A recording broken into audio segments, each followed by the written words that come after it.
طیبات، اور طیبات کہتے ہیں مالی عبادتوں.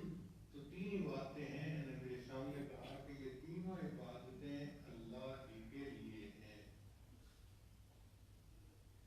یہاں پر طالب علم کے ذہن میں سوال پیدا ہوتا ہے کہ شریعت نے کہا جہاں دو بندے ملیں ایک دوسرے کو السلام علیکم کہیں، اور سلام کی اتنی اہمیت ہے کہ نبی صاحب نے فرمایا افشوا السلام بینکم، تم آپس میں نماز سلام کو پھیلاؤ، زیادہ سلام کیا کرو. تو نبی اسلام نے سلام کو نہیں کیا. علماء نے جواب لکھا کہ ہم جو سلام کرتے ہیں تو ہم دوسرے کے لیے سلامتی مانگتے ہیں، پریشانیوں سے، مصیبتوں سے، بلاؤں سے. اللہ آپ کو سلامت رکھے، بچا کے رکھے. اللہ تعالیٰ تو خود سلام ہے، ان کو کسی پریشانی سے نہیں بچنا، ان کو کسی سے حفاظت کی ضرورت نہیں. تو اللہ تعالیٰ کے سامنے السلام علیکم کہنا پاسبل نہیں تھا. چنانچہ نبی اسلام نے اللہ تعالیٰ کی تعریفیں کی اور تعریفوں کا حق ادا کر دیا. اے اللہ، میری قولی باتیں، میری بدنی باتیں، میری مالی باتیں ساری کی ساری صرف تیرے لیے. اب تین الفاظ میں نبی اسلام نے گفتگو کا آغاز کیا. اللہ نے تین الفاظ میں جواب دیا، السلام علیک ایھا النبی ورحمۃ اللہ وبرکاتہ. تو تین کے جواب میں تین لفظ اللہ نے ارشاد فرمائے. تو نبی اسلام کو تو سلامتی کی ضرورت تھی، اللہ نے اس لیے فرمایا السلام علیک ایھا النبی ورحمۃ اللہ وبرکاتہ. اب جب نبی علیہ السلام پر اللہ نے اپنی سلامتی، اپنی برکت، اپنی رحمت کے کرنے کا اظہار فرما دیا، تو بعض حدیث میں آتا ہے کہ فرشتوں نے کہا، اور بعض حدیث میں آتا ہے کہ نبی اسلام نے اپنی امت کو یاد کیا اور یہ کہا کہ السلام علینا وعلی عباد اللہ الصالحین، تاکہ میری امت میں جو آنے والے نیک لوگ ہیں وہ بھی سلامتی میں اور برکت میں اور رحمت میں شریک ہو جائیں. چنانچہ یہ معراج کے وقت کی گفتگو تھی جس کو اللہ نے اتحیات کے اندر پڑھنے کا حکم کروا دیا، اور اللہ نے نبی اسلام پر 50 نمازیں امت کے لیے فرض فرما دی. نبی اسلام بڑے خوش، بڑا ہدیہ مل گیا، بڑا تحفہ مل گیا. جیسے کسی محبوب سے کچھ بڑی انتہائی قیمتی چیز مل جاتی ہے تو محب مزے میں ہوتا ہے کہ مجھے محبوب نے کیا دے دیا. نبی اسلام کی یہ کیفیت. چنانچہ نبی اسلام معراج کے بعد نیچے آسمانوں میں تشریف لائے. ایک آسمان پر حضرت موسیٰ علیہ السلام راستے میں بیٹھے انتظار کر رہے. سوال یہ پیدا ہوتا ہے کہ 1,24,000 پیغمبروں کو نبی علیہ السلام نے بیت المقدس میں نماز پڑھائی تھی معراج پر جانے سے پہلے، تو پھر ان میں سے حضرت موسیٰ علیہ السلام کیوں راستے میں آ کے بیٹھے؟ حضرت آدم علیہ السلام بیٹھ جاتے، ابراہیم علیہ السلام بیٹھ جاتے، اور بھی بڑے انبیاء تھے، اولو العزم رسول تھے. حضرت موسیٰ علیہ السلام کی تخصیص کیا ہے؟ علماء نے جواب دیا کہ یہ محبت کا معاملہ ہے. حضرت موسیٰ علیہ السلام اللہ کے کلیم تھے، وَكَلَّمَ اللَّهُ مُوسَىٰ تَكْلِيمًا. اللہ نے ان سے ٹوٹ کر ہم کلامی فرمائی. اور یہ جو ہم کلامی ہوتی ہے نا، یہ بندے کو مجبور کرتی ہے کہ محبوب کا دیدار کرے، ملاقات کرے. چنانچہ موسیٰ علیہ السلام جانتے تھے کہ اللہ تعالیٰ بہت بڑے ہیں اور یہ دیدار شاید دنیا میں پاسبل نہ ہو، مگر محبت میں ڈوبے ہوئے تھے. کہہ بیٹھے رب ارنی انظر الیک، اللہ میں آپ کو دیکھنا چاہتا ہوں. اللہ نے فرما دیا میرے پیارے موسیٰ علیہ السلام، تو مجھے نہیں دیکھ سکتا، آپ ذرا اس پہاڑ کو دیکھو، میں پہاڑ پر اپنی تجلی ڈالتا ہوں، اگر تم اس کو برداشت کر جاؤ گے تو پھر بات. جب اللہ نے پہاڑ پر تجلی ڈالی تو پہاڑ ہی لرزہ ہو گیا اور موسیٰ علیہ السلام بے ہوش ہو کے گر گئے. تو موسیٰ علیہ السلام اللہ کا دیدار نہیں کر سکے. اب ان کی حسرت تو پوری نہ ہوئی نا. آج موسیٰ علیہ السلام کو پتہ چلا کہ اللہ نے اپنے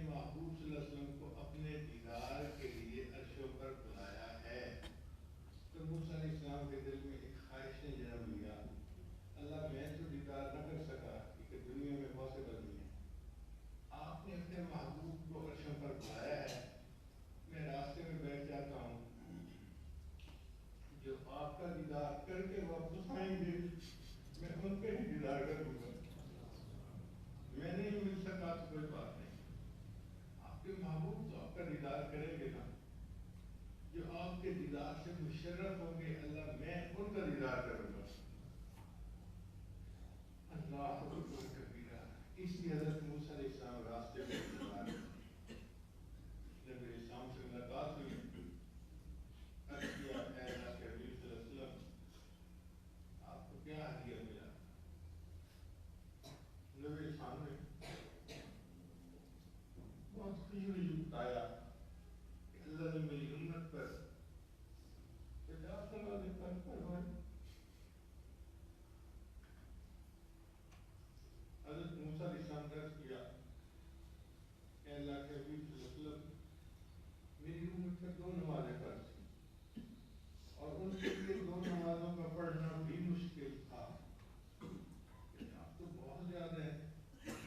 آپ اللہ کے حضور پھر تشریف لے جائیے اور تھوڑا ڈسکاؤنٹ مانگ لیجیے, کچھ کمی ہو جائے. تو نبی اسلام پھر آسمان پر گئے.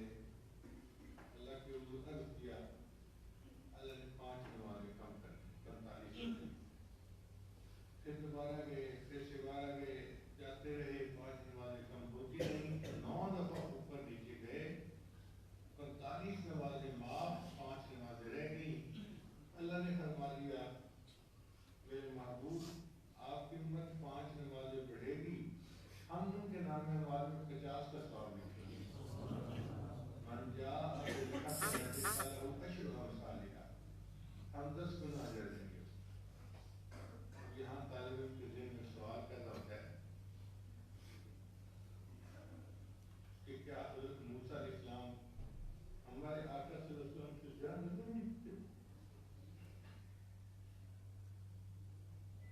کہ نبی علیہ السلام کو 50 نمازیں زیادہ محسوس نہیں ہوئی اور موسیٰ علیہ السلام نے نشاندہی کی تو نبی علیہ السلام نے جا کے اس میں تخفیف مانگی.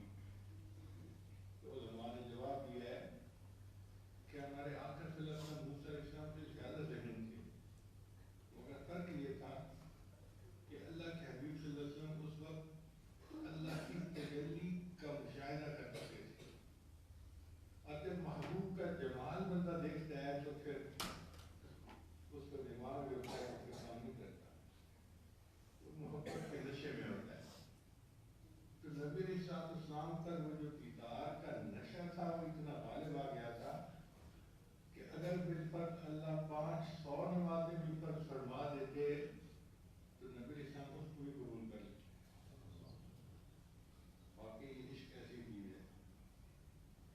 دیدار کے وقت میں اگر محبوب کچھ مطالبہ کرے تو عاشق ہر قیمت دینے کو تیار ہوتا ہے اس کے لیے.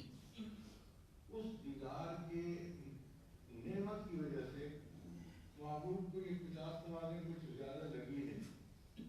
آپ تشریف لے آئے. پھر موسیٰ علیہ السلام کے بتانے پر 5 نمازیں کم ہوئیں. تو طالب علم کے دل میں خیال آتا ہے یہ بھی کیا مسئلہ ہے بھائی, اگر اللہ نے 50 کو 5 بنانی تھی تو ایک ہی دفعہ میں کہہ دیتے اچھا بھی میں 45 معاف کرتا ہوں, 5 پڑھ لینا, 50 کا ثواب ملے گا. یہ کیا مسئلہ ہے کہ بار بار آ رہے ہیں جا رہے ہیں, آ رہے ہیں جا رہے ہیں اور 5 نمازیں معاف ہوتی جا رہی ہیں. علماء دشمن آپ کو تانا دیں گے, تو ایک دفعہ عروج مل گیا تھا, اس معراج ہو گئی, میں نہیں. میرے محبوب صلی اللہ علیہ وسلم جتنی بار آپ چاہیں گے اتنی بار آپ آئیں گے, آپ کے لیے آنے جانے کی کوئی پابندی نہیں. واقعی پتہ چلا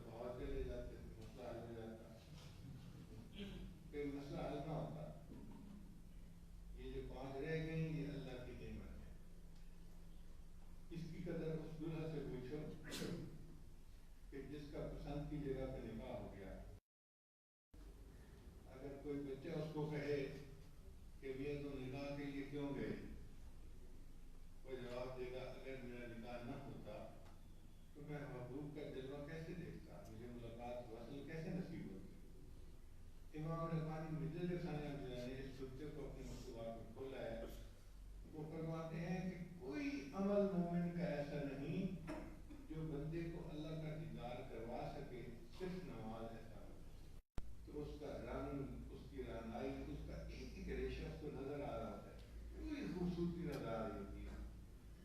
اور جس کی نظر تھوڑا کم ہوتی ہے اس کو پھول تو نظر آتا ہے لیکن وہ رہنائی نظر نہیں آتی، اور نظر کم ہو تو پھر پھول کا صرف سائز نظر آتا ہے، آگے رنگ کا بھی پتہ نہیں چلتا کہ رنگ کون سا تھا۔ اس کا بینائی کے ساتھ تعلق ہے۔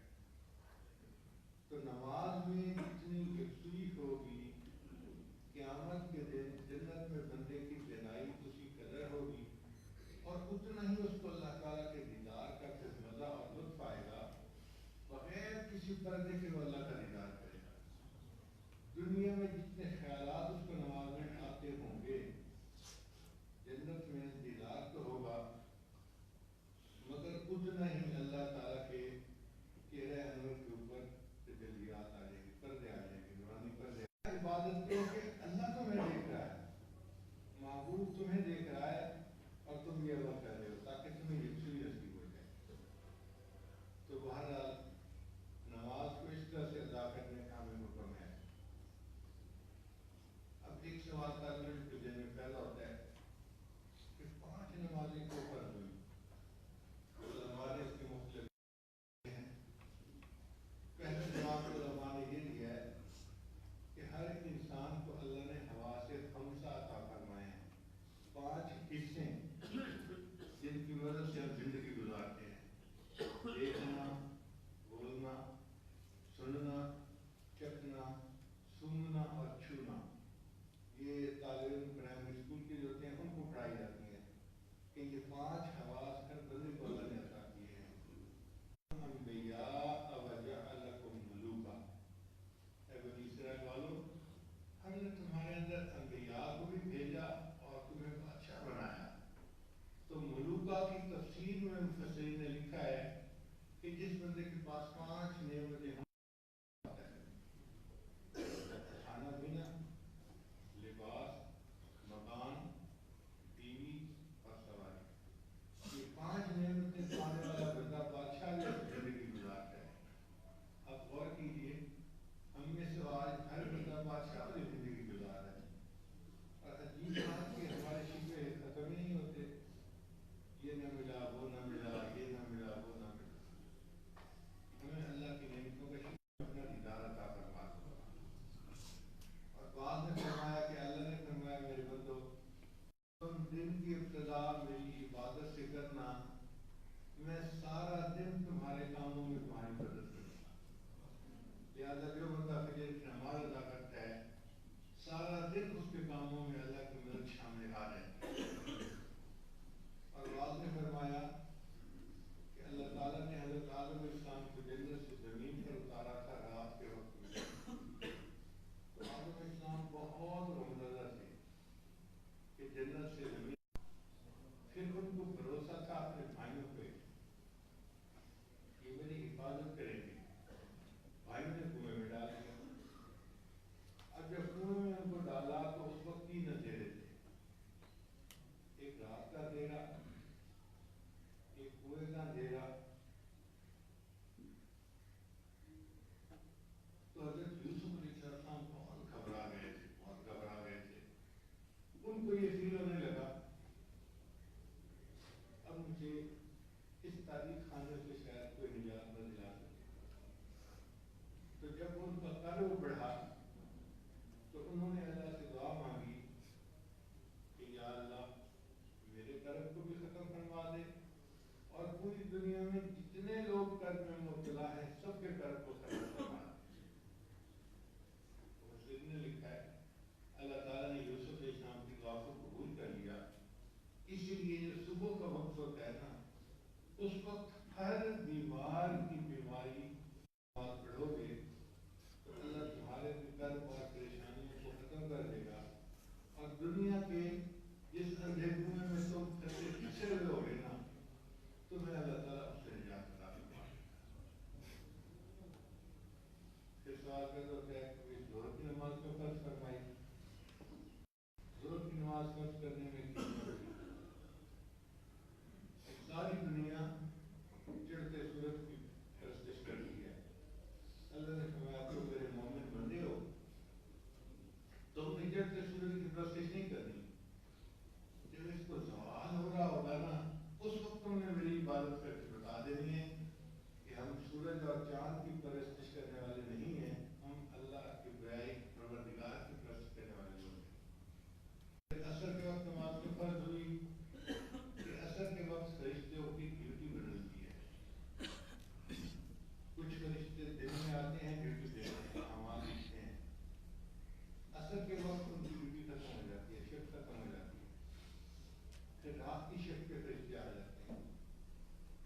ساری رات پہرا دیتے ہیں، لکھتے ہیں اعمال کو، اور پھر اگلے دن ان کی ڈیوٹی ختم ہوتی ہے۔ تو چونکہ عصر کے وقت میں دونوں شفٹوں کے فرشتوں کا اجتماع ہوتا ہے، اللہ نے فرمایا میرے بندو تم اس وقت عصر کی نماز پڑھنا، زیادہ فرشتے تمہاری عبادت پر اللہ کے سامنے گواہی دیں گے، اور اللہ کے لیے تمہیں بخشنے کا بہانہ آسانی سے مل جائے گا۔ اس لیے اس کو نماز وسطیٰ کہتے ہیں، اور اس کا بہت قرآن مجید میں اہتمام کرنے کا حکم کیا گیا۔ بعض نے کہا کہ نہیں، حضرت یونس علیہ السلام کو مچھلی نے عصر کے وقت اپنے پیٹ سے باہر نکالا تھا۔ یونس علیہ السلام نے دعا مانگی تھی کہ اے اللہ مجھے اس مچھلی کے پیٹ سے نجات عطا فرما۔ اللہ فرماتے ہیں فلولا انہ کان من المسبحین، اگر یونس علیہ السلام میری تسبیح بیان نہ کرتے، میری پاکی بیان نہ کرتے، للبث فی بطنہ الی یوم یبعثون، قیامت تک اس طرح مچھلی کے پیٹ کے اندر ہی پڑے رہے۔ ایسی مصیبت تھی کہ جس سے نکلنا پاسبل نہیں تھا۔ تسبیح پڑھنے پر اللہ نے اس مصیبت سے نکال دیا۔ تو اللہ نے فرمایا میرے محبوب کے امتیو، تم عصر کی نماز پڑھو گے، جس مچھلی کے پیٹ میں پھنسے ہوگے میں تمہیں بھی نجات دے دوں گا اور تم اس سے نکل جاؤ۔ کئی دفعہ کاروبار بھی مچھلی کا پیٹ بن جاتا ہے، ایسے بندہ نہیں آتا، اس وقت تک انتظار ہے۔ اب اس مچھلی کے پیٹ سے یہ کیسے نکلے گی؟ جب یہ تسبیح بیان کرے گی، اللہ اس کو قرض کی مچھلی سے، حالات کی مچھلی سے، پریشانی کی مچھلی سے، پیٹ سے اس کو نجات عطا فرمائے۔ اس لیے یہ تسبیح کا عمل بہت ہمارے لیے فائدہ مند عمل ہے۔ تو یونس علیہ السلام کو عصر کے بعد چونکہ مچھلی نے پیٹ سے نکالا تھا، تو اللہ نے فرمایا میرے بندو تم عصر کی نماز ادا کرو گے، تم اگر ذلت کی مچھلی کے پیٹ میں پھنسے ہوئے ہوگے نا، اور نکلنے کی کوئی صورت نظر نہیں آتی ہوگی، میں تمہیں اس میں سے بھی نکال دوں گا اور تمہیں نجات عطا فرماؤں گا۔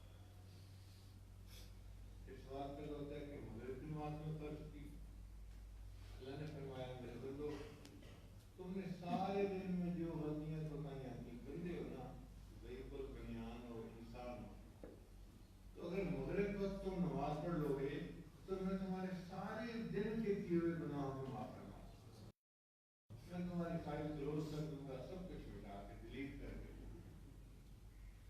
اور عشاء کی نماز صرف امت محمدیہ کی خصوصیت ہے، اس سے پہلے کسی امت کو عشاء کی نماز نہیں ملی، صرف اسی امت کو ملی۔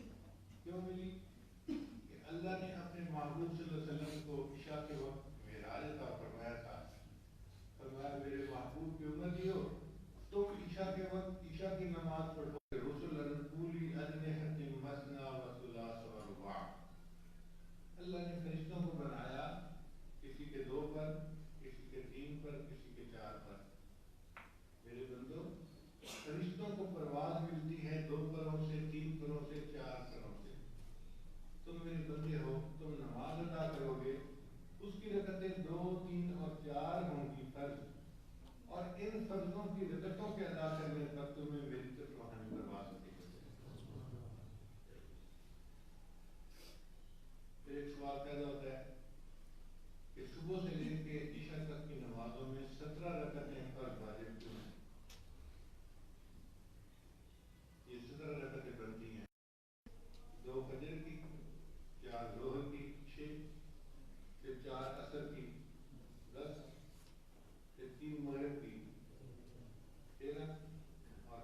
اتنی اہمیت آخر کیوں ہے؟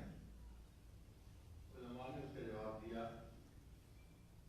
کہ اللہ تعالیٰ نے جو کچھ ساری آسمانی کتابوں میں اتارا اس کا خلاصہ اللہ نے قرآن مجید میں اتار دیا، اور جو کچھ اللہ نے پورے قرآن پاک میں اتارا اس کا خلاصہ اللہ نے سورہ بقرہ میں اتار دیا، اور جو سورہ بقرہ میں اتارا اس کو اللہ نے سورہ فاتحہ میں اتار دیا۔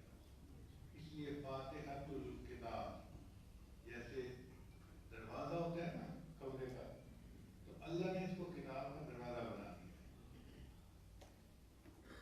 نچوڑ آ گیا تمام آسمانی تعلیمات کا، اس لیے اللہ تعالیٰ نے اس کو نماز کی حرکت میں پڑھنے کا حکم دیا۔ مقتدی خود پڑھے، اللہم اے میرے اللہ آپ پاک۔ تعریف کرنے کے دو انداز ہوتے ہیں، ایک ہوتا ہے کسی کو کہا جائے یہ لڑکی اچھا رشتہ ہے، عقل مند ہے، ذہین ہے، علم کیا ہوا ہے، عالمہ بھی ہے، تو یہ بھی تعریف کا ایک انداز ہے۔ اور تعریف کا ایک انداز یہ بھی ہے لڑاکی نہیں ہے، جدی نہیں ہے، ہر تربیت اس میں نہیں ہے، بد اخلاق نہیں ہے۔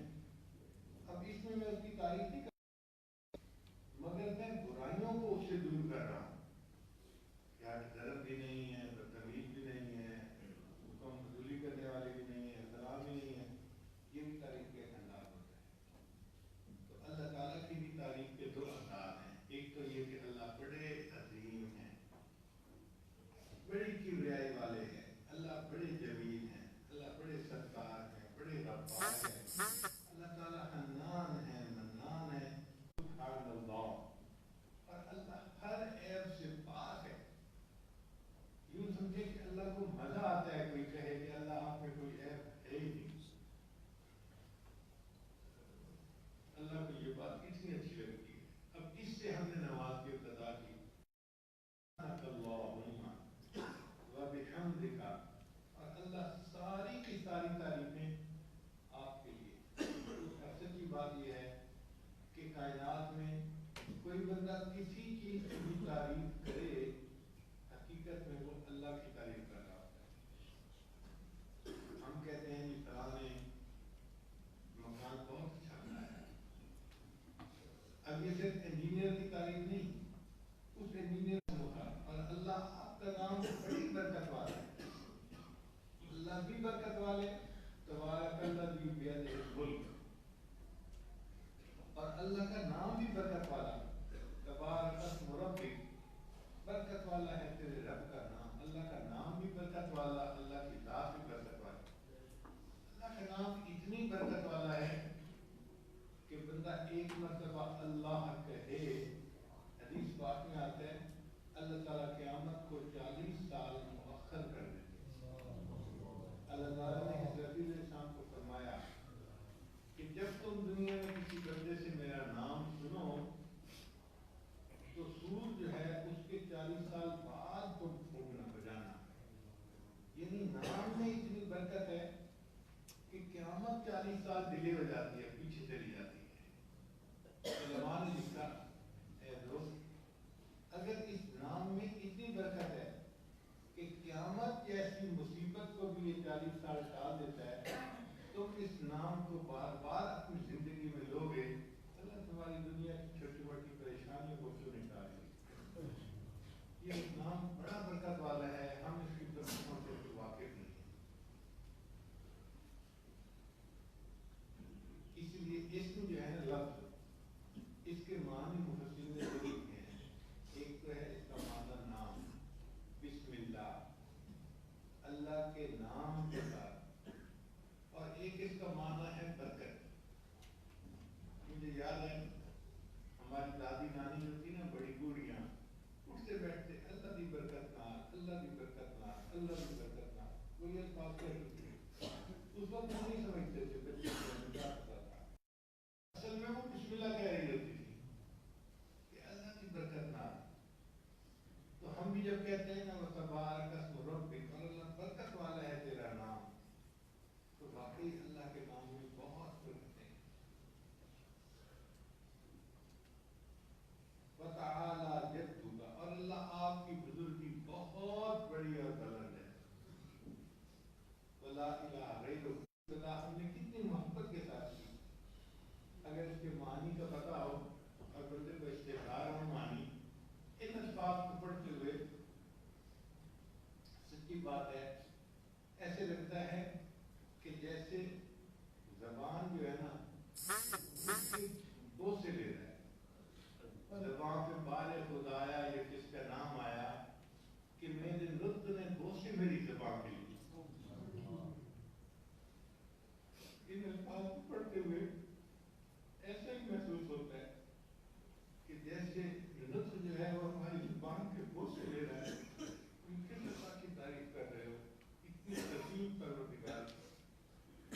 پہلے ہم نے سورہ فاتحہ پڑھی.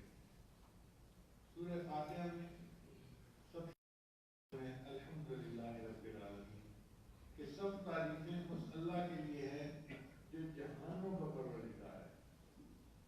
تعریفوں کے قابل تو واقعی اللہ ہی کی ذات ہے اور اللہ ہی کو تعریفیں سجتی ہیں.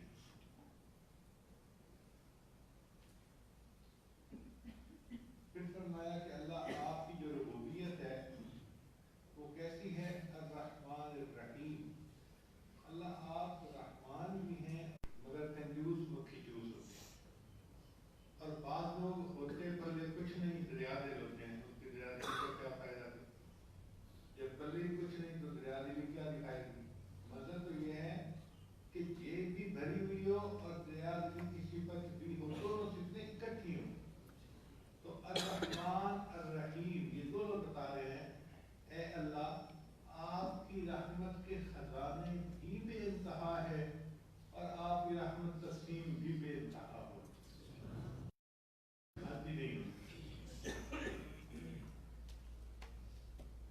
پھر آگے کہا مالک یوم الدین. اللہ آپ قیامت کے دن کے مالک ہیں. ایک اللہ تعالیٰ قیامت کے دن کے منصف ہیں، وہ بھی بات ٹھیک ہے، مگر جو جج ہوتا ہے نا وہ کسی ملزم کی فیور نہیں کر سکتا. کہتا ہے جی میں کیا کروں، قانون کی رکاوٹ ہے، میں اس کے ساتھ نرمی. تو دیکھیے الحمدللہ رب العالمین الرحمن الرحیم مالک یوم الدین. پھر آگے پڑھا ایاک نعبد و ایاک نستعین. اللہ آپ ہی کی عبادت کرتے ہیں اور آپ ہی سے مدد مانگتے ہیں. یہ جو ہے نا اللہ ہی کی عبادت کرنا اسی کا نام توحید ہے. اور اللہ تعالیٰ اس پر کوئی کمپرومائز نہیں کرتے. فرماتے ہیں میں ہر گناہ معاف کر دوں گا، شرک کو معاف نہیں کروں گا. اس لیے کہا کہ آپ ہی کی عبادت کرتے ہیں اور آپ ہی سے مدد مانگتے ہیں. توحید کی اہمیت کو سمجھنا ہو تو مردوں کو بات جلدی سمجھ میں آئے گی. اگر کوئی بیوی کی خامد کو آ کر کہے کہ میں آپ کی بھی بیوی ہوں، اب یہ فاتحہ کے الفاظ اللہ تعالیٰ کے ہم کلامی حدیث پاک میں آتے ہیں. بندہ جب الحمدللہ رب العالمین پڑھتا ہے اللہ فرماتے ہیں حمدنی عبدی، میرے بندے نے میری حمد بیان کی. پھر بندہ الرحمن الرحیم پڑھتا ہے اللہ فرماتے ہیں میرے بندے نے میری ثنا بیان کی. ایک فکرہ بندہ پڑھ رہا ہوتا ہے، اس کا جواب اللہ دے رہے ہوتے ہیں. ٹیلی فون پہ گفتگو ہو رہی ہوتی ہے نا محب اور محبوب کی کہ السلام علیکم، تو جواب آتا ہے وعلیکم السلام، کیا حال ہے، ٹھیک ہے. آپس میں گفتگو ہوتی ہے. نماز بالکل اسی طرح ہے. مومن سورہ فاتحہ پڑھ رہا ہوتا ہے اور اللہ تعالیٰ اس کا جواب دے رہے ہوتے ہیں اور یہ جواب چلتا رہتا ہے حتیٰ کہ بندہ اللہ سے اس کی مدد مانگتا ہے. ان لوگوں کا راستہ جن پر اللہ آپ نے انعام فرمایا اور ان لوگوں کے راستے میں نہ چلانا جو گمراہ ہوئے جن پر تیرا غضب ہوا. اب دیکھیں بڑا آسان طریقہ تھا. بندے نے کہا اہدنا الصراط المستقیم، اللہ فرما رہے تھے صراط القرآن والحدیث، قرآن اور حدیث کے راستے پر چلو. اللہ نے فرمایا صراط الذین انعمت علیہم، ان لوگوں کے راستے پر چلو جن پر اللہ کا انعام ہوا. یعنی اللہ ہمیں تکلیف کا حکم دے رہے ہیں. اللہ فرماتے ہیں کہ میرے بندو تم اگر قرآن اور حدیث کو پڑھ کے سمجھنے لگتے تو تم پلو بہت معنی غلط لے لیتے اور گمراہ ہو جاتے. اور ان کی اقتدا ہمیں کرنی چاہیے انبیاء، صدیقین، شہداء اور صالحین. اور چار کے راستے پہ ہمیں نہیں چلنا چاہیے، یہود، حنود اور مشرکین اور ملحدین.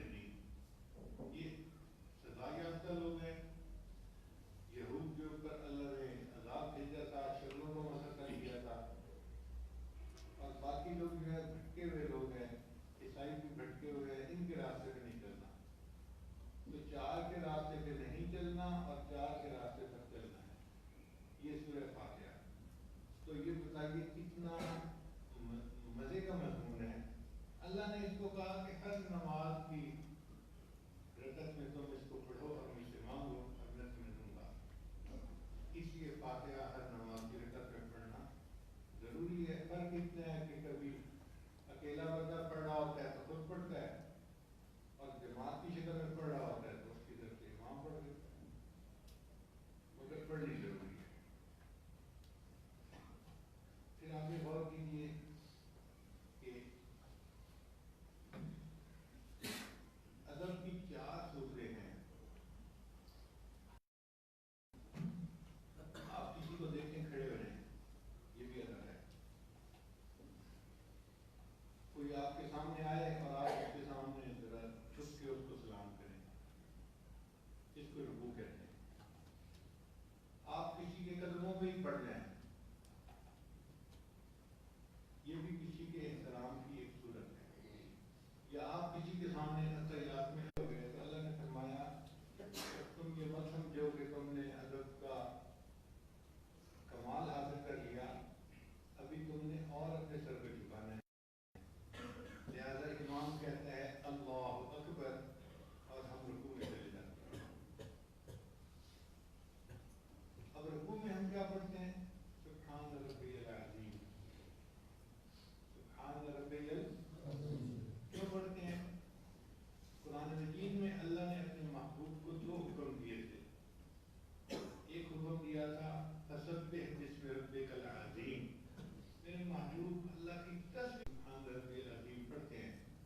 اب چونکہ ہم اللہ کی عظمت کا اعتراف کر رہے ہیں اور عظیم عظیم عظیم رب کا تذکرہ کر رہے ہیں تو رکوع سے اٹھتے ہوئے اللہ نے اللہ اکبر کا حکم نہیں کیا. رکوع سے اٹھتے ہوئے کیا کہتے ہیں؟ اللہ اکبر تو نہیں نہ کہتے کہ بالکل تو عظیم عظیم کی رٹ لگا رہے ہو، اقرار کر رہے ہو، اب تمہیں کیا اللہ اکبر کہنا. اب کیا امام کہتا ہے سمع اللہ لمن حمدہ. اللہ سنتا ہے اس بندے کی دعا کو جو اللہ کی حمد بیان کرتا ہے. جب امام نے یہ کہا تو مقتدی کیا رکوع سے اٹھتے ہوئے کیا کہتا ہے؟ ربنا لک الحمد. سبحان اللہ. آپ دیکھیے کہ فکر کے فوراً بعد صحابہ کہتے تھے ربنا لک الحمد، اے اللہ سب تعریفیں آپ ہی کے لیے. اس لیے یہ عظمت صحابہ والی کسی غیر صحابی کو حاصل نہیں ہو سکتی. ان کو یہ نعمت اللہ نے عطا فرمائی. اچھا، اب ربنا لک الحمد کر کے ہم نے اللہ کی حمد بیان کر دی. پھر اللہ نے فرمایا میرے بندو تم نے اپنا سر میرے سامنے جھکایا ہے لیکن ابھی تم نے اس سر کو پامال نہیں کیا. اس کو پامال کرنا ہے، اس کو مٹانا ہے. یہ تمہاری اس کو مٹاؤ گے تو تمہیں بندگی کا مقام حاصل ہوگا. تو ابھی تو بس سر کو یوں جھکایا ہے رکوع میں، کوئی میں تھوڑا مٹی ہے. اللہ اس میں کو کیسے مٹائیں؟ فرمایا اس میں کو مٹاؤ میرے قدموں پہ سر رکھ دو. اللہ اکبر کہو کہ اللہ جو کچھ ہم نے آپ کی عظمت رسول تک بیان کی وہ بھی کم تھی، آپ اس سے بھی بلند ہیں. اس لیے وہ ناک کے نیچے والے حصے سے تعلق رکھتی ہے. اسی کی وجہ سے بد نظری ہوتی ہے، اسی کی وجہ سے غلط تعلقات ہوتے ہیں، اسی کی وجہ سے ساری مصیبتیں ہوتی ہیں. تو مشائخ چشت نے کہا کہ نفس کی جگہ ناف سے نیچے ہے. مشائخ نقشبند نے فرمایا نہیں، نفس کی جگہ انسان کی پیشانی کے وسط میں ہے. اب کئی صدیوں تک مشائخ میں دلائل کرتے رہے. وہ اپنے دلائل دیتے تھے، حتیٰ کہ امام ربانی مجلد ثانیہ میں تشریف لائے تو انہوں نے دونوں اقوال میں تطبیق کر دی. انہوں نے فرمایا کہ دیکھو نفس کا سر جو ہے وہ پیشانی میں ہے اور نفس کا دھڑ جو ہے نا وہ ناف سے نیچے ہے. اس کے بعد بحث کا دروازہ ہی بند ہو گیا. اب ہم جو پیشانی اللہ کے سامنے پاتے ہیں تو اصل میں نفس کا سر کہاں پہ ہے؟ پیشانی کے اندر. اور آج سائنس کی دنیا نے اس بات کی تصدیق کر دی ہے.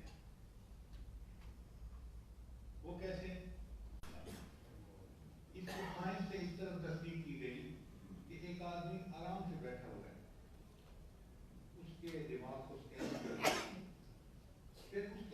کوئی ایسا عمل کیا گیا کہ جس سے اس کو غصہ آئے، تو ڈاکٹروں نے دیکھا کہ جیسے ہی اس کو غصہ آیا اس کے دماغ کا جو آگے کا حصہ تھا نا، یہاں پر خون کا اجتماع ہو گیا، یہاں پمپ ہو گیا۔ اس کا مطلب یہ کہ دماغ کے اس حصے کے ساتھ غصے کا، تکبر کا، ہٹ دھرمی کا، میں کا تعلق ہوتا ہے۔ اب جس حصے کے ساتھ میں کا تعلق تھا، مشائخ نے کشف کے ذریعے سے پہچان لیا کہ یہ انسان کا نفس ہے، اور اللہ نے کہا اسی نفس کو تم اللہ کے سامنے پامال کرو اور سجدے کے اندر جھکو۔ چنانچہ سجدے کے اندر اس کی پریشانی کو انسان اللہ کے سامنے دیکھتا ہے، اور سجدے تے نکی کر کے گھٹ تے کھلے سزانے رب دے تے جی بچا میں لٹ۔ اگر اپنے آپ کو اللہ کے سامنے پامال کریں گے، پھر اللہ کے خزانے کے دروازے کھلے ہیں، پھر بندے کو اللہ وہ عطا کرتا ہے جو بندے کی امیدوں سے بڑھ کر ہوتا ہے۔ اس لیے سجدے میں انسان اللہ کو بہت پیارا لگتا ہے۔ اور پھر ہم سجدے میں کیا پڑھتے ہیں؟ ربی الاعلیٰ، اللہ کی ہم بیان کر رہے ہوتے ہیں، اللہ کی عظمت بیان کر رہے ہوتے ہیں۔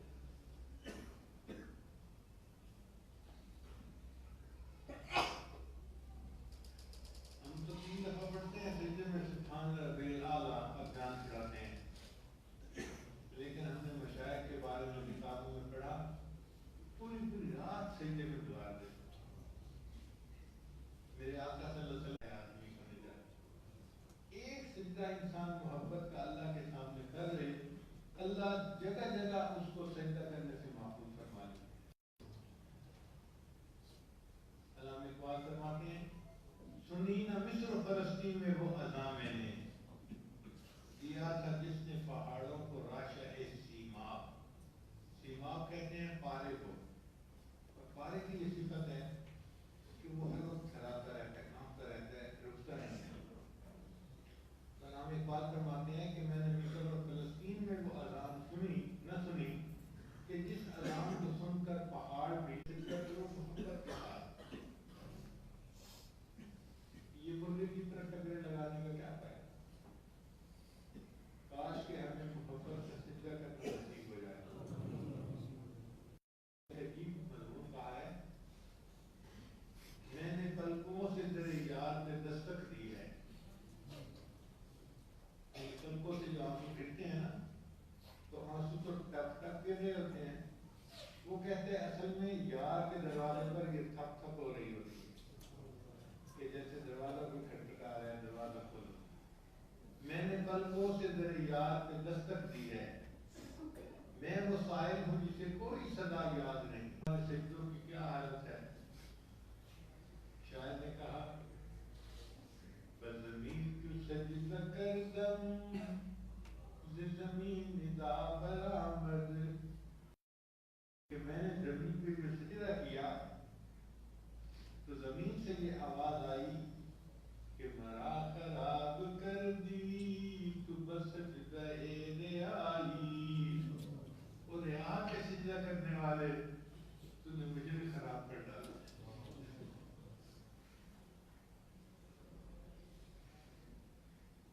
کوئی خلوص کا سجدہ، کوئی محبت کا سجدہ، ایسا سجدہ کہ ایک اور نقطہ بھی ذہن میں رکھ لیجیے کہ عبدہ و رسولہ کے بعد پھر ہم درود ابراہیمی پڑھتے ہیں۔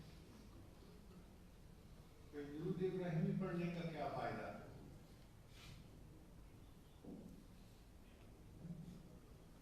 جبکہ نبی علیہ السلام کو درود ابراہیمی بہت پسند تھا، اور آپ نے بنایا۔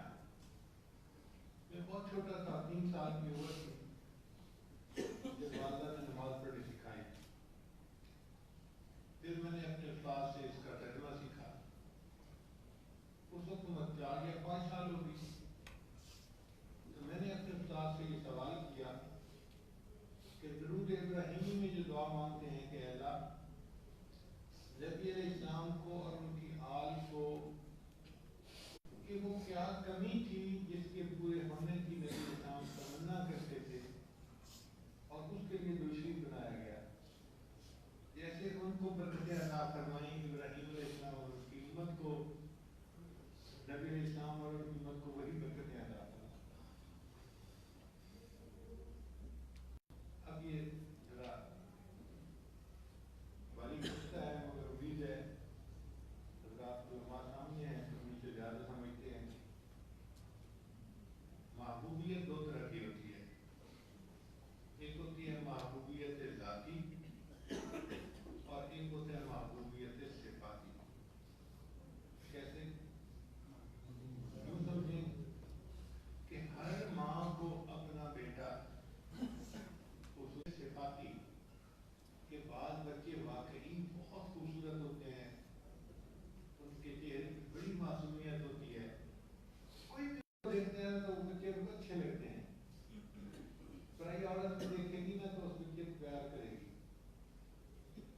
بچے کو دیکھے گا تو اٹھائے گا، سینے سے لگائے گا، پیار کرے گا. یہ کیا ہوتا ہے؟ محبوبیت صفاتی کہ بچہ ذہین ہے، بات اچھے طریقے سے کرتا ہے، جواب دیتا ہے، ادب کرتا ہے. تو اس بچے کو جو بھی دیکھتا ہے اس کے صفات کی وجہ سے اس سے محبت کرتا ہے. تو محبوبیت ماں باپ کو محبوبیت صفاتی بھی ہو جائے میرے ساتھ. اب یہ محبوبیت صفاتی ابراہیم علیہ السلام کو حاصل تھی، جس کی وجہ سے اللہ نے ان کو مقام خلت عطا فرمایا تھا. اور قرآن پاک میں ان کی اتنی تعریفیں کی ہیں، اتنی تعریفیں کی ہیں کہ بندہ حیران ہو جاتا ہے. اذ جاء ربہ بقلب سلیم، اپنے رب کے پاس قلب سلیم لے کر. اللہ اکبر، کیا سونے کا دل ہوگا کہ ابراہیم علیہ السلام نے بنایا کہ اللہ قرآن میں اس کی تعریفیں کر رہے ہیں. شاکر لانعمہ، اللہ کی نعمتوں کا شکر ادا کرنے والے. اجتباہ وہداہ الی صراط مستقیم، اللہ نے چن لیا، خاص کر لیا اسے اپنے لیے. اللہ میرے معبود آپ بھی ابراہیم تجھ پر سلامتی ہو.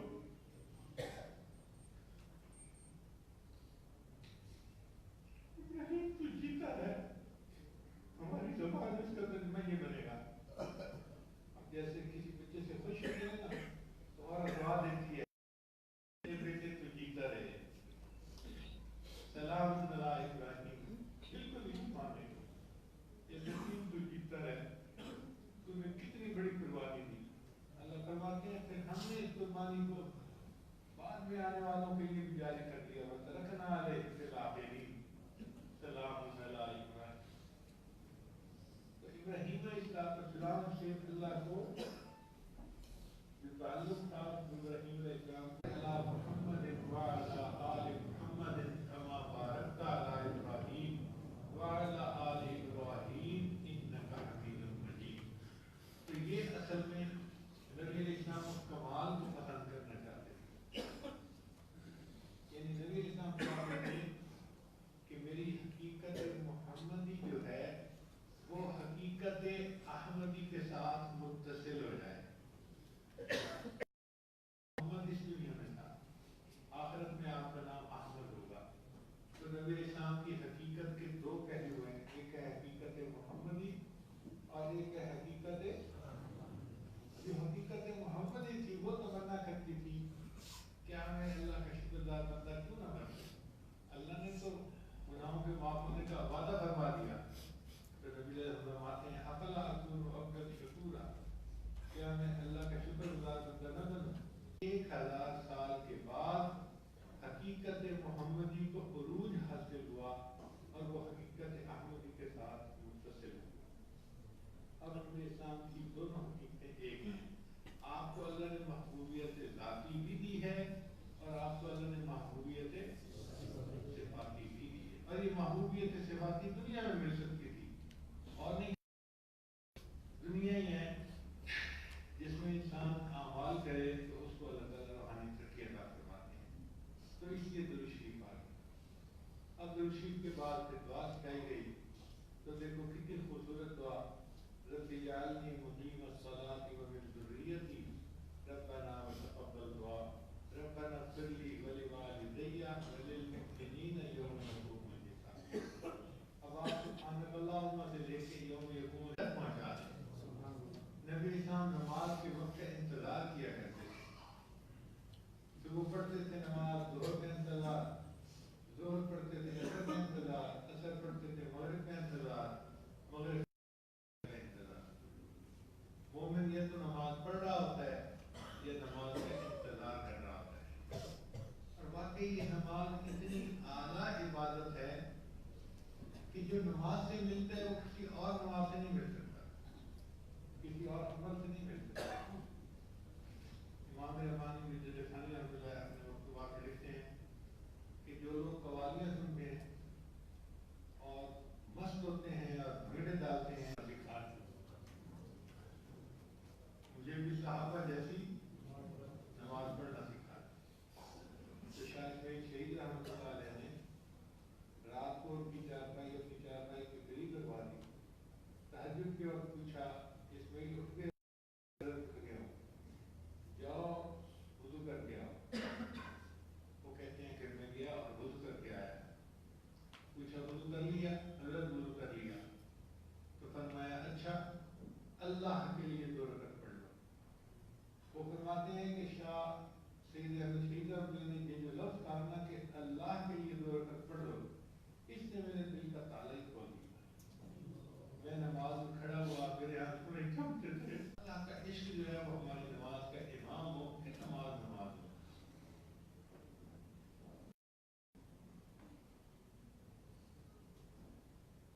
اب اس سجدے کی ابتدا فرشتوں سے ہوئی تھی کہ اللہ نے حکم دیا تھا اسجدوا لآدم، تو انہوں نے آدم السلام کے سامنے سجدہ کیا تھا اللہ کے حکم سے. اور اس کا اختتام انسان کے اوپر ہوگا. قیامت کا دن ہوگا، اللہ تعالیٰ اپنی ذات کی تجلی عطا فرمائیں گے اور اس ذات کی تجلی کو دیکھ کر اللہ کبھی آپ مجھے ظاہر میں نظر آئیں تو دیکھیں ہزاروں سجدے میری زمین پہ تڑپ رہے ہیں آپ کے سامنے، میں ان کو عطا دوں. اور یہ تمنا قیامت کے دن مومن کی پوری ہوگی، اس کو شہور کا سجدہ نصیب ہوگا.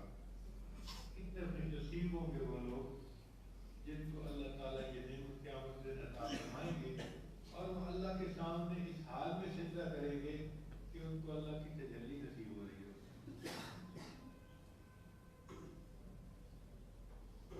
میری زندگی تو فراق ہے، رگ جا سے لاکھ قریب سے ہی، وہ نگاہ شوق سے دور ہے.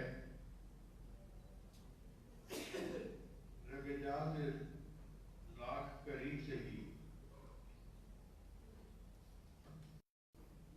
شاعر کہتا ہے کہ اللہ تیرا بیت اللہ دیکھنے کا موقع تو ہمیں نہ مل سکا کہ ہم جاتے تو بیت اللہ کے سامنے جا کے سجدے کرتے،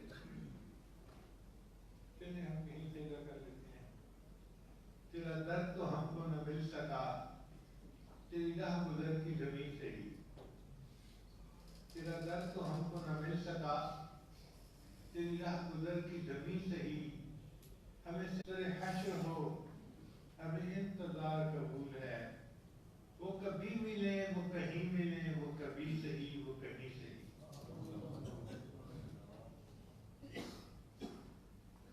جب چاہیں اور جہاں چاہیں تجلی کا اللہ ہم اس کا انتظار کرنے کے لیے تیار ہیں. اللہ تعالیٰ ہمیں بھی اپنے ان خوش نصیب بندوں میں سے بنائیں جن کو جنت میں اپنے رب کا دیدار نصیب ہو اور وہ اس نعمت سے فیض یاب ہوں. وآخر دعوانا ان الحمد للہ رب العالمین.